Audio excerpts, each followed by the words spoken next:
రేయ్, నిన్న భూమికి సంబంధించిన పాట విన్నారు కదా? ఈయనేం సార్? భూమి గుండ్రంగా ఉంటుందని దానికి ఒక 3 ఉదాహరణలు చెప్పండి. నువ్వులే చెప్పాను. సార్ నేను పాఠం చెప్పేటప్పుడు మీరే చెప్పినాడు సార్, భూమి గుండ్రంగా ఉంటుందని. అదొక ఉదాహరణ. మళ్ళీ పాఠం అయిపోయిన తర్వాత టెక్స్ట్ బుక్ లో కూడా చదివినా భూమి గుండ్రంగా ఉంటుందని. అదొక ఉదాహరణ. మళ్ళీ ఇంటికి వచ్చి హోంవర్క్ రాసా ఉంటే మా అమ్మ నేను కూడా చెప్పినారు భూమి గుండ్రంగా ఉంటుందని. అదొక ఉదాహరణ. కూర్చో.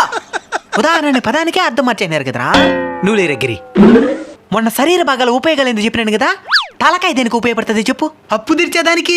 అప్పు తీర్చేదానికా? ఎట్టా? తల తాకట్టు పెట్టైన అప్పు తీర్చాలంటారు కదా. మరి ముక్కు ఎందుకు ఉపయోగపడుతుంది? అప్పు వసూలు చేసేదానికే. అదెట్టా? ముక్కు పిండి వసూలు చేయాలంటారు కదా. మరి కాళ్ళ? అప్పు ఇప్పుడు ఇలేనో అని కాళ్ళు పట్టుకొని ప్రాధాయపడేదానికి. మీ నాయన వడ్డీ వ్యాపారి కదా? మీకే తెలుసు సార్. ఇంతకీ చేతులు ఎందుకు ఉపయోగపడుతుంది తెలుసా? దేనికే? నిన్ను